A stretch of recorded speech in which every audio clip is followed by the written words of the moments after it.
Mr. Ignatieff, welcome. Thank you so much for being here. You've written this book.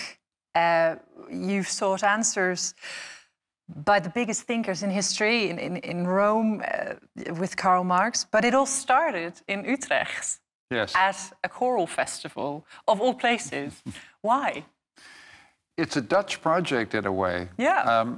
I was invited to give a lecture in between performances of the Psalms by 4 great choirs, including the Netherlands Kammerchor. And I thought, this is the craziest thing I've been asked to do. I'm not an expert in the Psalms, but I thought, okay, let's do it. And so my wife and I went to Utrecht, and we gave the lecture. I can't even remember the lecture very well, but the Psalms, whoa. Yeah. The choirs, whoa. It was so moving. There were, 1,500 people in the hall in Utrecht, and there were tears. People felt as the Psalms were played over they displayed the words in English and in Dutch over the top, and the choir sang. This combination of music and the words was deeply moving. And so I came away from Utrecht with a problem, which is I'm not a believer, but I was deeply moved and comforted in some way by the singing and by the words themselves. And so that set me off on a journey to figure out how it is that religious language consoles us in a non-religious era. Yeah. And out of that came a journey which included a lot of other thinkers. And I started thinking about justice for my lecture for Utrecht. I ended up thinking about consolation. Yeah. So Utrecht is at the beginning of everything. Yeah, but you started quite a few years ago, as with most books, I guess. Would you have ever thought that the book would come out in a global pandemic where people need consolation more than ever? Yeah, that was a huge surprise. When I began the project, people would say to me, "Are you all right? Why are you working on consolation? Are you some recent grief or suffering?" I say, no, I'm absolutely fine. I'm a happy guy. But when the pandemic hit, it was apparent that everybody was seeking solace, comfort, and consolation. I mean, I should distinguish between the two a bit. Yeah. If I were to comfort you, I'd put my arm around you and give you a hug. If I console you, I'm trying to explain why you're going through what you're going through. I try to give meaning to your experience. Right. In comfort, you don't try to provide meaning. In consolation, you try to provide meaning. When the pandemic happened, the internet was absolutely full of people reading the poems that comforted them most. Great artists were, performing music. Simon Rattle, Madame Kozina, Barenboim, Igor Levit performed all the Beethoven sonatas from his room.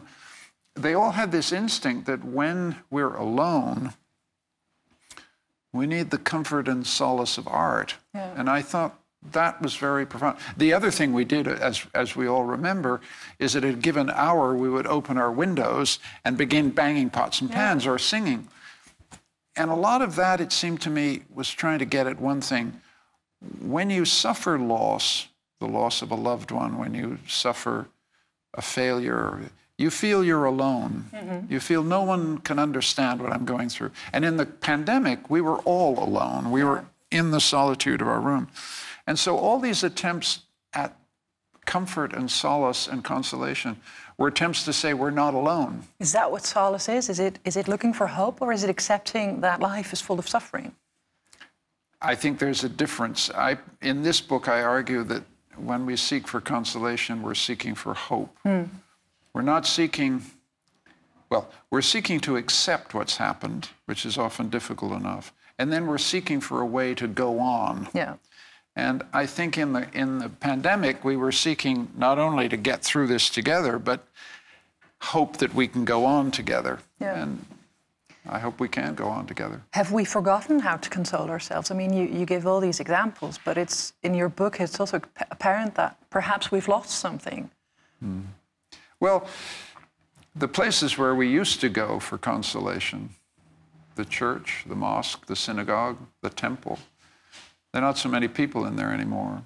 Although we still go when we bury someone, we often end up in a church, us non-believers thinking, this is where I belong in these situations. What I learned from the pandemic is how inventive we are at deriving new rituals of consolation. It was kind of extraordinary, the outpouring of invention of ways to console ourselves for loss. But let's also be clear about one other thing here. There are a lot of things for which there is no consolation. Yeah, I was going to say. I'm trying to define consolation as finding hope, but let's also be clear. There are moments when we can be inconsolable. Yeah. What to do then? If there's when there are no words, what do you do then? Well, this is a book about the power of words, but also where words reach their limit. And then, often the only thing that can make a difference is time. Just time. Has there ever been when I lost my father and mother. Happens to all of us. At the time, I was utterly inconsolable. Now, many years later, I think of them both with deep affection and gratitude and a sense of, I'm lucky to have been their son. When did you find the words? When you didn't have them before? Maybe when I wrote the book. Only then? 20 years later. Yeah, because you write in the English version at least, you say, it's not, I'm not working through personal grief here, but it is a very personal book. How is this a personal book for you? Well, it's personal in the sense that I am working through the death of my so you weren't mom and dad. Yeah. I'm working through failures. I've had some failures in my life. Everybody goes through it. I went through it. And mysteriously, you begin to feel better. So consolation is both an unconscious process, but it's also conscious. You have to come to terms with it. One of the chapters is about Václav Havel, the great Czech dissident who became president. Man, I very much admire. And one of the reasons I admire him is that he said we must try to live in truth. Yes. Nothing is harder, right? Than living in truth. Oh, nothing is harder. Because you were here in 2013 when you wrote a book about your leadership of the Liberal Party in Canada. You wrote a book about that, Fire and Ash. You didn't succeed there. That was a failure, as you write. What did you learn? Perhaps, did you learn anything that consoled you there? I learned not to be ashamed of trying. I learned not to be ashamed of failing. Yeah. I learned not to take all of the failure on myself. I mean, that is to figure out, look, there were some things I screwed up. It was on me. Yeah. No question. I was the leader. I have to take all the responsibility for that.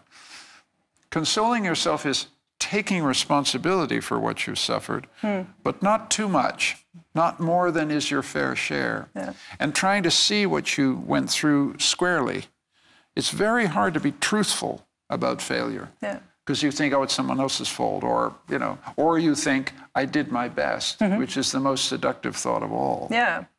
Did you? Did you really? Yeah. That's the point. Did you? Now you live with that. You think to yourself, did I really do my best? So consolation in this way is a struggle to be truthful about your life, and it may take your whole life. Yeah. Do you think that after writing this book and reading all these thinkers who write about consolation, you are now better equipped to handle a grief and struggle than the other person who hasn't? Well, I hope so, and I wrote the book to help others.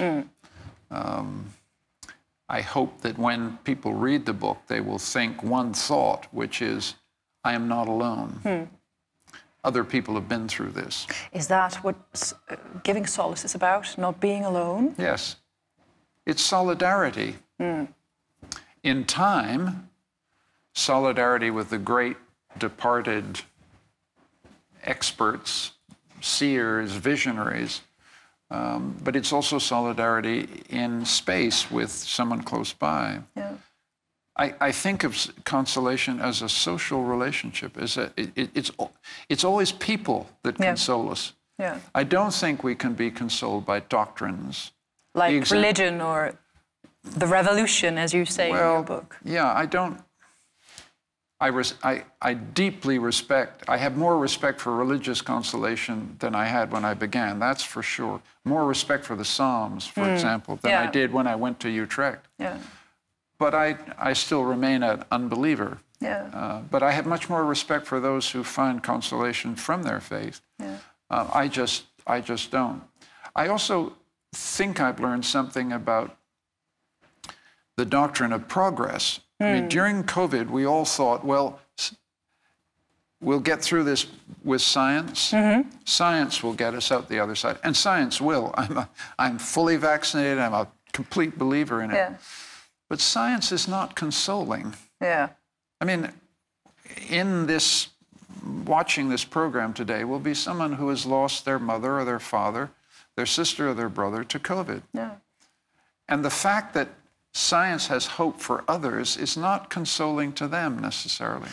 So there's a break between the doctrines of progress and the experience of loss. It's just, and we've got to be very honest about that. And as compassionate and loving as we can for those who have lost. Yeah, so we need each other.